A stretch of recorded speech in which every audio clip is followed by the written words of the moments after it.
friends. Hi, guys. Welcome back to Where Are We Growing? Where are we growing?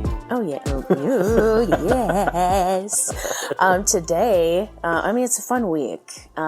We get questions, I think, about on this topic a lot. Oh, yeah. And I'm awful and don't make videos about it at all because I'm really lazy with this topic. But it is Substrate Week. Ooh. So we're talking about, if you don't know what substrate is, basically whatever you plant, you're planting. Whatever your plant is growing in. It in. Yeah. So I guess we're just going to dive right in. Let's go over all the types of substrates because you think that there's just soil, but there's other options. Mm-hmm. Don't feel the need to if you want to explore those other options, you absolutely can.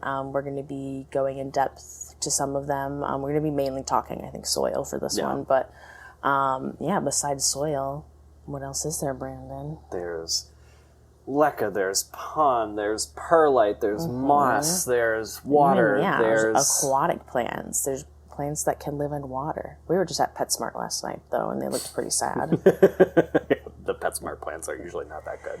They weren't even in water. No, they're just in little tubes. I went there to see if they had leca, hydro balls. Everyone's always asking me where to get leca. You guys, I often I've traded for leca. I've split bags with people. I don't really go out of my way to go get it.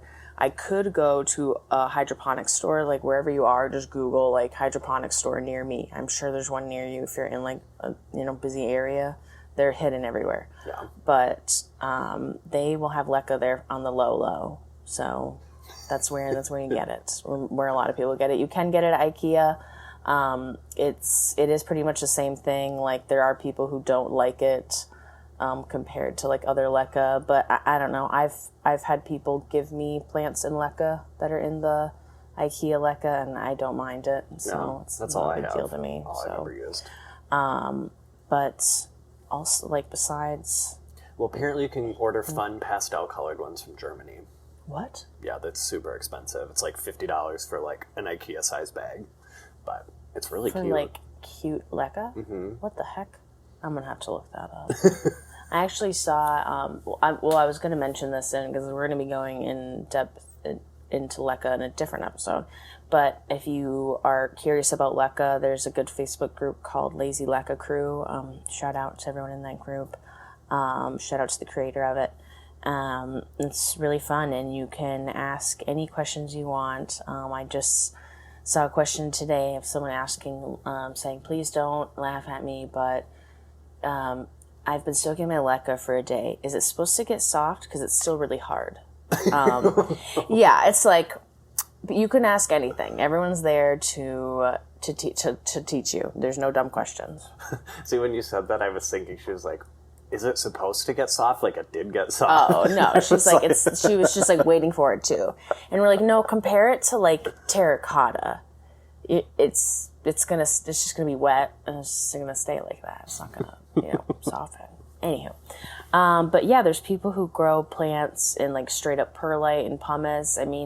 The idea is as long as you're feeding these things nutrients and stuff, and it kind of replaces the nutrients that it would get in soil, they can live long term in other substrates. I haven't grown, I've propagated stuff in perlite. I do have pumice. I've only added it into stuff. I haven't grown stuff in that, but I have recently dipped my toes into pon.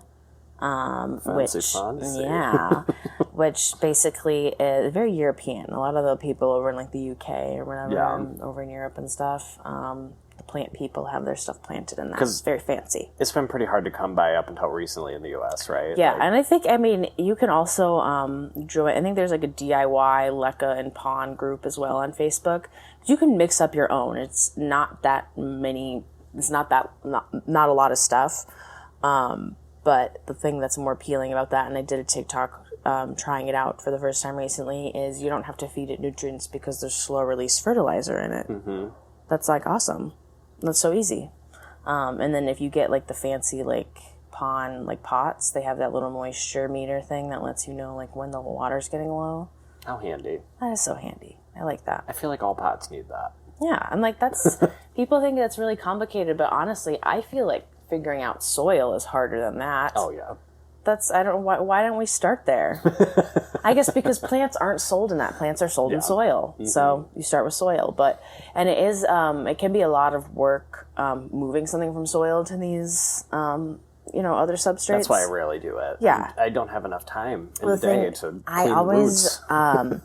recommend just start with a propagation. Start with something that you rooted in water. Something that has a bunch of roots. Throw it in leca. It's ready.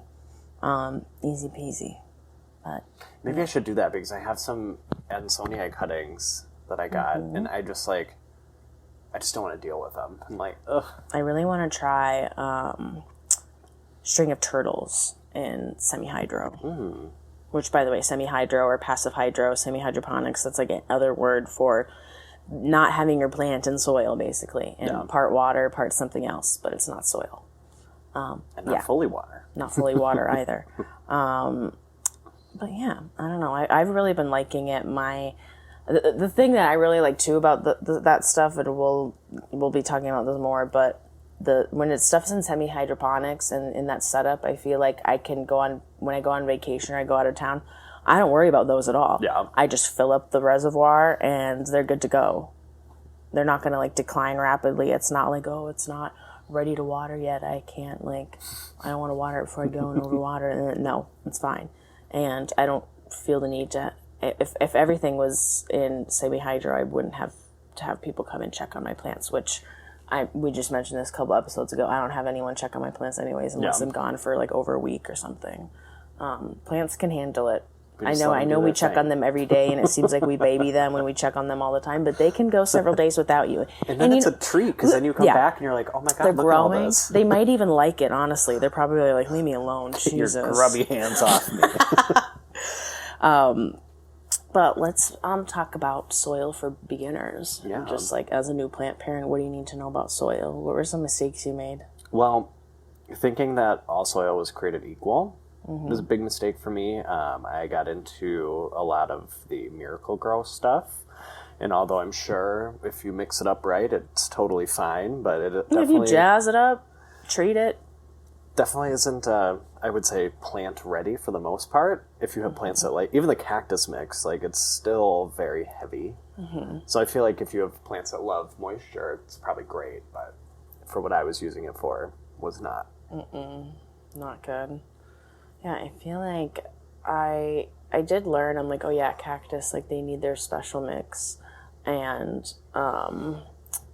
other tropicals, things that need or moisture retaining. I was like, oh, it needs to be wet all the time. That's how you quickly overwater your plant. But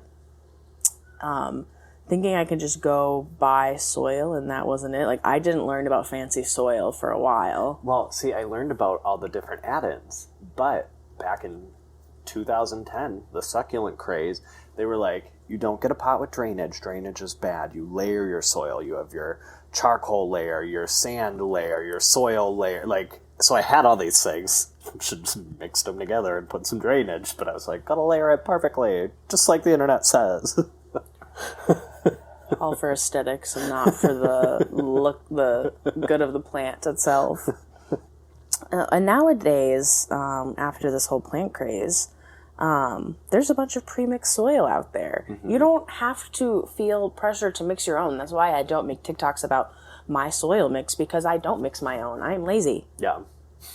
I use your soil. I use everyone's soil. I don't have room to store all the stuff to mix it. It's a nightmare. If I didn't have a garage. Yeah. Plus also when same thing with when I spray my plants and I want to treat them, a lot of the times I'm just doing one plant. The thought of mixing up that much soil, and grabbing all that stuff, you saw me just repot this little string of pearls. I grabbed 2 bags, and only because it was a special plant. If it was something else, I probably would have just had the 1 bag, but because it was a succulent plant, I add in a huge handful of perlite. But I feel like perlite is one of the only things that you need on hand besides any other soil bags. I would say perlite is a perlite good is a one. necessity. Absolutely. I always have a big bag on deck. What else do you because you do a lot of, you mix the stuff anyway, so what soil stuff do you have on hand? So all the I additives. use a cocoa peat based soil for like the soil. It's part itself. And then perlite, must use, orchid bark, charcoal. And what does the charcoal do? Charcoal detoxifies, so it'll like help with. It's basically like a filter. So like in my fish tank, there's like a charcoal packet, so the water runs through it. So basically, it's like, I don't know specifically like if it's antibacterial or what it is, but basically it's filtering. Orchid bark. I put diatomaceous earth in my soil to help with the mites, or not the mites, well, mites, but pests in general. I put earthworm castings in my soil mix. I always add a little bit, which is weird. It's just worm poop, but it's so heavy. Like a little bag, like this much, if this was full of worm castings, would be 5 pounds. Jeez. Does that like smell weird? It just kind of smells like dirt. Okay. Yeah, it doesn't, it's not like... I feel like sometimes when I get pre-mixed soil, I find stuff that's like really orange and it like is like clumps of stuff and then it breaks open and it smells awful. And I'm like, is this poo? Like actual poo? Because it looks like it. Like a bright orangey brown. Blech. Sorry if you're eating. Hi. Yeah. Worm castings is like really, it feels like really fine soil. Like if you took a potting mix, got rid of the perlite, and like ground it up even finer, that's kind of what worm castings looks and feels like. So what else can we mix into soil? Not that I'm doing it. What can they do? There's vermiculite, which I've never used. Ooh, verm. It's a perlite option. Interesting. Well, it's not perlite, but it's I suppose, can you mix pumice in as well instead of perlite? So like perlite, vermiculite, and pumice are all three like... Pumice is kind of expensive, so I think perlite is usually the one to go with because it's probably the easiest to get, the cheapest. And people can mix in mosquito bits as well. People do that to help against the pests as well. I have heard when you do mix it into the soil, you have to be careful about overwatering because it can rot. Ew. So then you can get some stinky mosquito bit soil. I don't love that. Not really overwatering anyways, but well, I'm looking at my whale fin right now. That's yellow as can be. A couple of people, literally like fold it in half, like the other way. Ooh, yum. Oh, but like, it's okay, bubbling. But it's literally like a blister. Ew. You could pop it, but look at the little baby that it popped out. Looks fine. I could probably take that off. Yeah, but it doesn't look variegated. Isn't that weird? Yeah. I'm looking at my variegated whale fin, and it popped out a baby that doesn't look like a variegated whale fin. Bizarre. Weird. Anyway. Anywho. And then, what is it? Oh, what the heck? I just heard a dog in my hallway.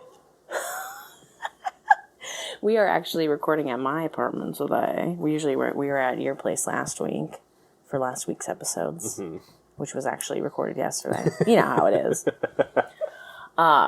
People mix in, what am I thinking about? Bark? You put the bark in? Mm-hmm.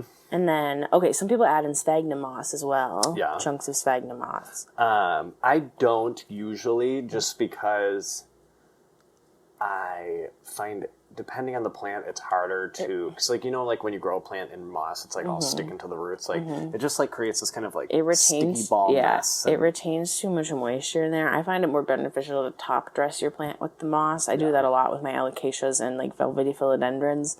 And my rabbit's foot ferns. Anyone who's on the rabbit's foot fern train with me and has one, I love top dressing the soil with moss because it's a plant that you let dry out, right? But the thing is, those rhizomes still like a little bit of moisture there to like stay growing.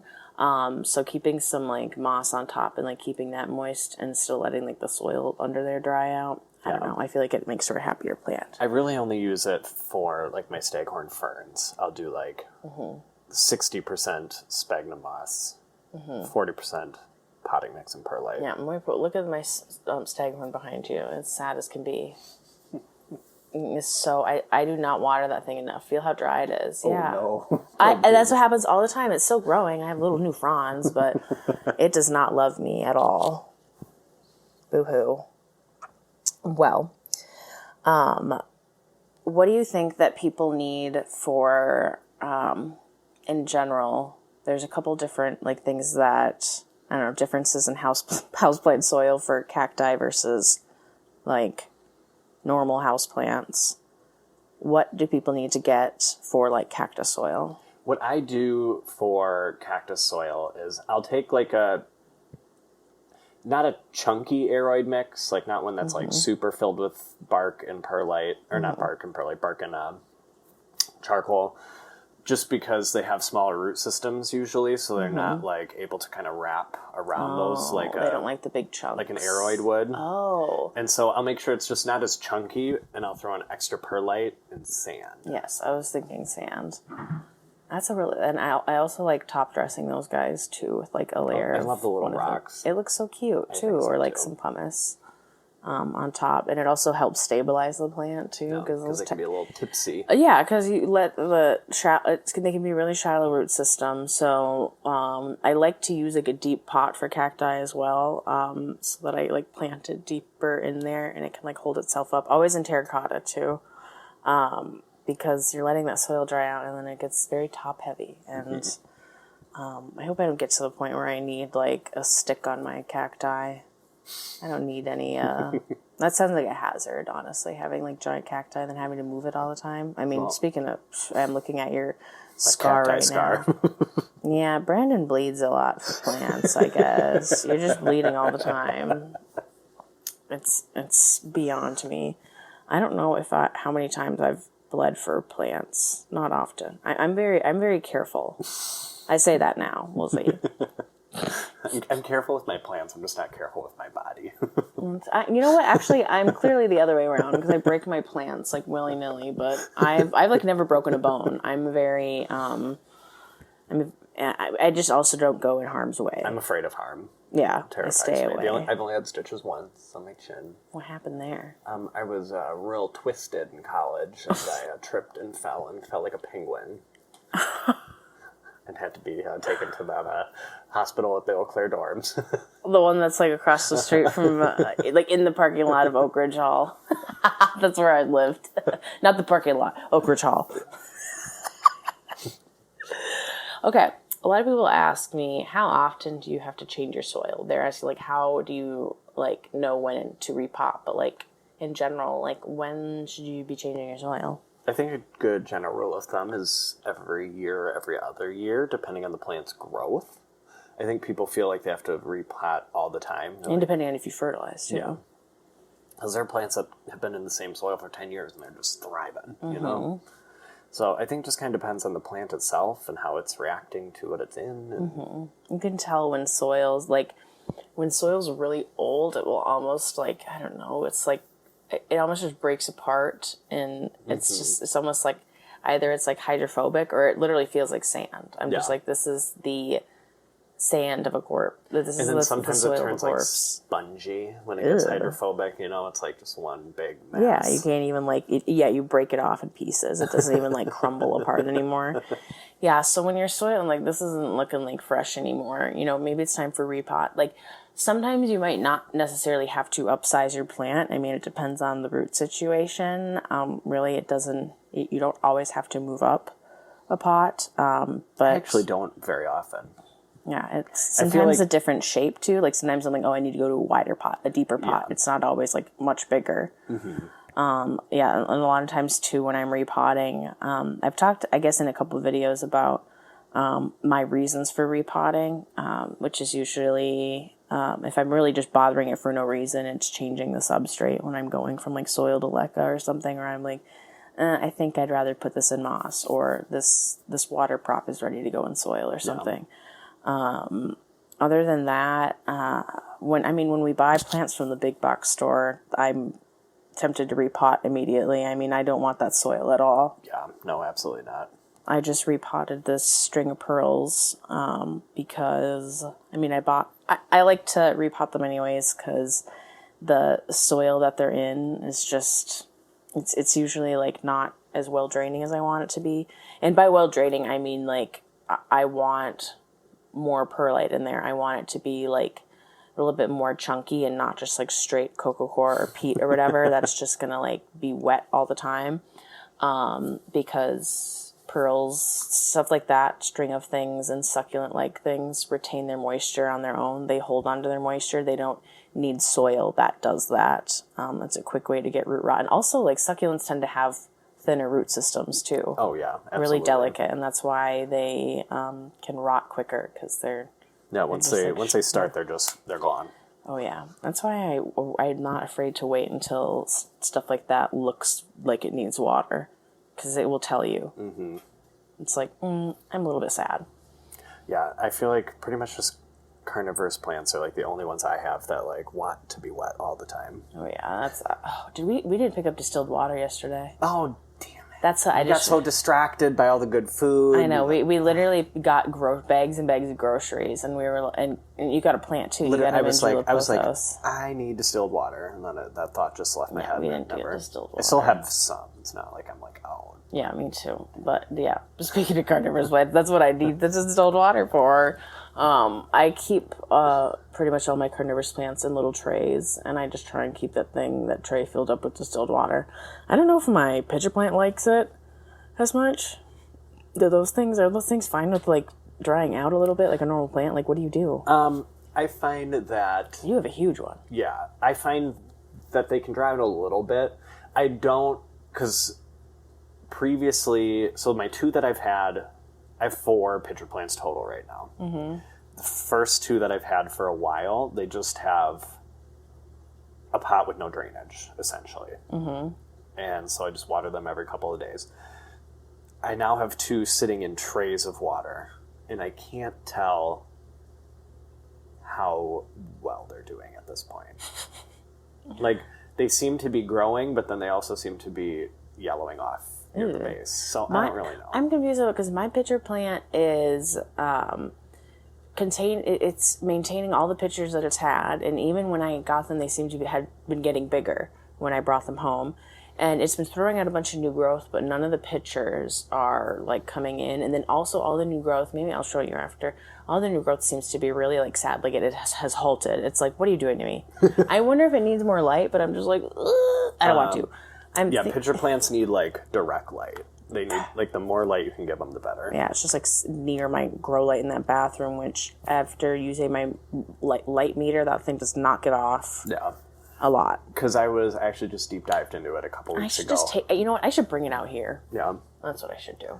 Because a lot of people are like, oh yeah, like they need humidity to make the pitchers, but really light is a better factor. Yeah, I'm going to do that. Because as long as I'm also keeping it watered too, light and water is better than like humidity and water and no light. Because then it's not going to grow. The light is a huge deal, guys. Even we mess up on this, but like... And speaking of soil and like messing up with watering, this whale fin, the reason why this thing like croaked out of nowhere, seemingly, I've had it for a while and it's been fine. It used to sit right there in the window. But the thing is I moved it to like a different bedroom, which is in like the space is the same way, but it was further away from the light, not getting nearly as much light. And I watered it, and and it's also in a less ventilated area, so that soil didn't dry out as quickly, and it's also in a colder area too, so that is another thing that like does like when it's warmer, it like sucks, it evaporates faster. Water evaporates, and warm science. We're not scientists. We're just people with dying plants trying to figure it out. That's a good sweatshirt, by the way. We should write that down. When are we getting merch? We should. We'll make some. Does anyone want merch? I think I just want some for me. Pests. Pests. I know. Actually, random thought, since we're just like going on a brain train. Jessie, a listener and good friend of ours, hi Jessie, messaged me and said that she does say crisscross applesauce as well. Oh. As like a 24-year-old adult. So I was like, thank you, Jessie. I had said that in a previous episode, and I'm like, I feel like a child when I say that. And it's a little bit embarrassing, but I'm glad to hear that someone else does it as well. I think it was daycare. I don't know about you. I never went to daycare. I think it did things to me. Oh, yeah, but they do say that in daycare. What? Crisscross applesauce. Yeah. Everyone I know. Silent llama. Everyone I know who worked at a daycare says that. Crisscross applesauce. That just like unlocked a weird memory. They also say crisscross applesauce, hands in your lap. That's like sometimes the extension. I just call it the gay set. I was in because I grew up with a single mom. Was in daycare from 18 months until like 6th grade. So I was never alone. And we're going on a tangent. My first summer home alone, I was petrified. Absolutely petrified. So... I'm pretty sure when I turned like 7 or 8 years old, my mom's like, okay, you're going to babysitting class. You're taking care of your brothers from now on. Oh, yeah, you're the oldest. Mm-hmm. I forget. And I took babysitting class, I think it was in 2nd grade. Babysitting class? My mom did make me get CPR certified, but for what? That was part of the babysitter class. It was that was the main portion. I was in Girl Scouts. That's probably why I got CPR or whatever. And that seems like a Girl Scout thing to do. I did not like that. I think it was just, my mom was like, Girl Scouts, that's like a thing girls do, right? And I was like, Mom, it's not my friend group. Yeah, I was in Boy Scouts and I had to quit. I was like, I can't do this anymore. I think I quit in 5th grade. Oh, it sounds like it sounds like me. It was when you had to go to Eagle Scouts. I was like, that seems like too much commitment. That's a little bit intense. I did like camp though. I'm not an outdoorsy person now, but I did enjoy camp when I was a Girl Scout. But now I enjoy nature in the indoors. And that's what I love. Let's wind down, whatever, with like just random things you can add in for pest prevention, because soil is where a lot of things breed and grow, things we don't want. Can dress with diatomaceous earth. Oh yeah, I have been using it because you gave me a bottle of diatomaceous earth, and I put in all my plants before I left for Chicago, and I came back, and like the gnat situation was so much better. I don't think I've seen right? gnats. Like we're swatting them away all day, but it's a lot. And I should show you my catchy too, and like how much it's even caught. So I wonder if it's been helping. So I do think that diatomaceous earth is a thing that's worth like going out and getting. It's something that I don't think you have to go find, because I've seen it at like garden centers that we go to. It's just like usually in a weird place. Yeah, like it's in like it's a lot of times it's in by like animal feed, like because people put it on like animal food. Yeah. Yes, absolutely. I've also used like cinnamon to prevent against fungus gnats from laying eggs. That's something you can do. I like doing that like between waterings, and I did notice that once I had stopped doing that, my gnat situation really had started to get bad. Because I wasn't as diligent. And I've heard people mix it into their soil too. Oh yeah, people use cinnamon for like propagating too. It's a good little thing to have in your plant collection that you also have like sometimes in your household. So that's a helpful one. What else can you do? I had one and then it went away. We We talked about mosquito bits. You can also top dress with mosquito bits as well, right? Yeah. Or you can can't you like put it in water? Yeah, you can make a tea out of it. Yeah, you can make like mosquito bit tea. Yeah. And then water your plants with that. Mm-hmm. What else? Did you lose the one that was in your brain? There was another one. I don't remember what it was now. Just completely out of my brain. About it. And then when you do come up with a random pest that happens or something that needs to be treated, sometimes you have to repot when there's something really bad, obviously, a pest. Yeah. But what can you do instead of repotting to then treat the soil? I also spray the soil. Yeah. With a neem-based pest thing, and that'll sink into the soil a little bit. Yeah, some people do the soapy water, too. Yeah. Hydrogen peroxide. Yeah, you can flush your plants with a mixture of hydrogen peroxide to kill any like living stuff in there, and then you're gonna have to like remember to feed your plant again, because you're gonna kill all the good bacteria in your plant, but it will get rid of any like bug or any bugs or potential larvae, eggs, etc. Bugs to be. Potential pests. No, thank you. I feel like that's about it. Yeah. I don't know what else I'm missing, but just I don't know if I think I mentioned this in one of our earlier episode, but pay attention to your soil, and when you're buying separate plants, even in one garden center, so many plants are going to be in different soils, but pay attention to like how those are different. If you like them and you're like, this seems like not great, just like notice how they're different. It takes practice. You'll figure it out. And a lot of the stuff is like it's not in the right soil, like, which sucks because plants should be set up, Set up for success, but yeah, you should be set up for success. Capitalism. But, and don't be afraid to reach out. Brandon has some awesome soil. Yeah. Want to pitch your soil? You can find it on monsterairplant.co. It is my aeroid blend. It has. I'll have a discount code. What's my discount code? Nicole 10. Is it Nicole 10? Yeah. Use my discount code. You can use it on the spray too. Oh, and the spray, yes. I do love the spray. It's a good spray. Yeah, I do love the aeroid mix. Are you guys going to do more blends? I think so. It just is. It's a lot of commitment. It is a lot. Like, I would say, like, probably 50% of what I do for the business is mixing up and sending Yeah, you do soil. a lot of soil. It's so much.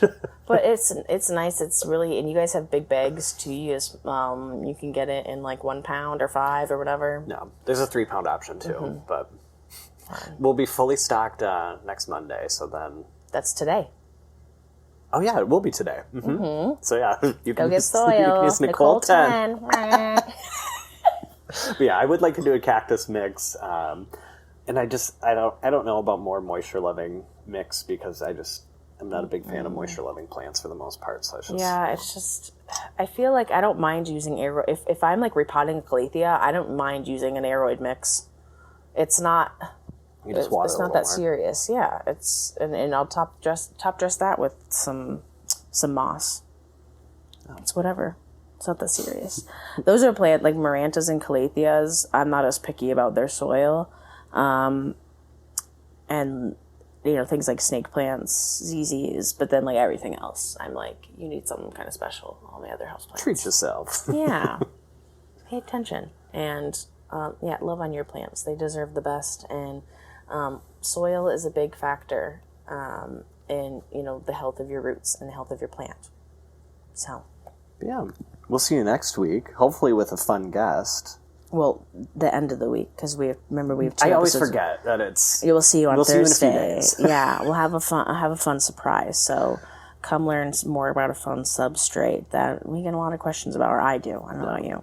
And I've been pressuring a lot of people to get into this substrate. So we will learn a whole lot more together on Thursday. Where can people find you, Brandon? Find me on the TikTok and the Instagram is BR_anaconda. Anaconda. Anaconda, don't Branaconda. Brandon Botanical on YouTube. There will be a new video up by the time this comes out. So Oh, check yeah. that Go out. watch the new vid. Go leave a comment. Leave a like. Subscribe. Like and subscribe. Like and subscribe. Watch to the end of this video. And you can find us at Where Are We Growing on Instagram. Yeah. And where can they find you? You can find me on Instagram at Nicole, Nayyycole, and on TikTok, Nicole Larson with extra N at the end. And send us an email at wherearewegrowing@gmail.com. Yeah, and write us a 5-star review on Apple Podcasts. Don't leave us a review. And on next week, we'll answer some more questions and read some more reviews, and we'll be prepared instead of cycling through them. Go leave some new reviews. So. Yeah, we need some refresher. Yeah, we need something fresh. Have a good week, you guys. Love you. Bye. Bye.